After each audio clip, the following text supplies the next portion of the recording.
Sir, আপনিও কি বাজার করতে যেতেছেন? কিসের বাজার? কালকে থেকে রমজান শুরু হইতেছে না, সবাই বাজার করতেছে। রমজান মাস আসলেই মাসে বাজার গাড়ি ভর্তি করতে হবে, এটা কোথাও লেখা আছে নাকি? না স্যার, বড় স্যার করলো তাই কইলাম। শোনো জামাল, প্রয়োজনের অতিরিক্ত কোনো কিছুই ভালো না। যদি এই অতিরিক্ত বাজার করি তাহলে বাজারে চাহিদা বাড়ে, কৃত্রিম সংকট তৈরি হয়। অসাধু ব্যবসায়ীরা দ্রব্যমূল্যের দাম বাড়িয়ে দিচ্ছে। জামাল, জি স্যার। তুমি তাকে বলো আমি যদি বাজারটা না করি তাহলে কি দামটা কমে যাবে? জামাল স্যার, তাকেও বলে দাও আমরা যদি প্রত্যেকেই পুরো মাসের বাজার একবারে করি তাহলে গরিবরা যখন বাজারে যাবে কিনতে যাবে তখন তাদের কাছ থেকে বেশি দাম আদায় করবে অসাধু ব্যবসায়ীরা। চাচা, আপনি কিছু বলবেন? জি মা, বড় স্যার ডেকেছেন। ও আচ্ছা, বাবা ডেকেছেন আপনাকে? জি, ভেতরে আসুন। আসতো জামাল? আসসালামু আলাইকুম স্যার। ওয়ালাইকুম আসসালাম। এখান থেকে এই ব্যাগটা নিয়ে যাও, নিয়ে তোমার পরিবারের কাছে দাও, যাও।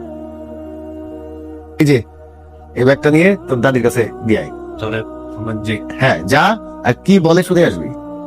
আর কিছু লাগবে কিনা জিজ্ঞেস করে আসিস। তুমি কি কিছুই বলবে না? এভাবেই চলতে থাকবে? কোন ব্যাপারে? আচ্ছা, তোমার ভাই যে এতগুলো বাজার করে পাঠালো, তুমি কি কিছুই জানো না? পাঠাতেই পারে, কারণ মা তো আমাদের কাছে থাকে। বড় ভাই তার দায়িত্বের জায়গা থেকে মাকে রমজান মাসের জন্য বাজার করে পাঠিয়েছে, এটা সমস্যা কি? কিন্তু উনি তো শুধু মায়ের জন্য বাজার করে পাঠানো, উনি আমাদের পুরো পরিবারের জন্য পুরো মাসের বাজার করে পাঠিয়েছেন। ব্যাপারটা কেমন অপমানজনক না? যে আমরা মনে হয় কেউ বাজার করে খেতে পাই না, উনি পুরো মাসের বাজার করে পাঠিয়ে দিল। না, বিষয়টা এরকম না, মাকেই পাঠিয়েছে, রমজান মাস তো এই জন্য। একজন মানুষের জন্য এত বাজার? আচ্ছা ঠিক আছে, হয়েছে তো, একটু ঠান্ডা হও। আমি দারোয়ানের সাথে খোঁজ খবর নিয়ে আমি বিষয়টা দেখছি, হলো? আসসালামু আলাইকুম স্যার। ওয়ালাইকুম আসসালাম। কি অবস্থা, কেমন আছো তুমি জামাল? স্যার, আপনাকে দোয়াই বউ বাচ্চা নিয়ে ভালো আছি স্যার। আলহামদুলিল্লাহ, ভালো থাকলে ভালো। আচ্ছা, রমজান মাস তো চলছে, তুমি এক কাজ করো, অগ্রিম এই মাসের বেতনটা দেওয়া হলো আর সাথে এক্সট্রা 3000 টাকা দেওয়া হলো। এই 3000 টাকা দিয়ে তুমি ভালো করে বাজার করবে, করে বউ বাচ্চা নিয়ে খাবে। ধরো ধরো। আর শোনো, তোমার যদি কোনো সমস্যা হয়, কোনো টাকা পয়সা লাগে, যদি আমাকে বলবে অবশ্যই, হ্যাঁ? মনে থাকবে? থাকবে স্যার। এই আরে কি করছো? মানুষের পায়ে হাত দিয়ে স্নান করা ঠিক না, মনে থাকবে? থাকবো স্যার। শোনো, রমজান হচ্ছে আত্মশুদ্ধির মাস, শেখার মাস। এই মাসে আমাদের শিখতে হবে, জানতে হবে, আর পরবর্তী মাসগুলো সেই নিয়ম অনুযায়ী চলতে হবে, মনে থাকবে?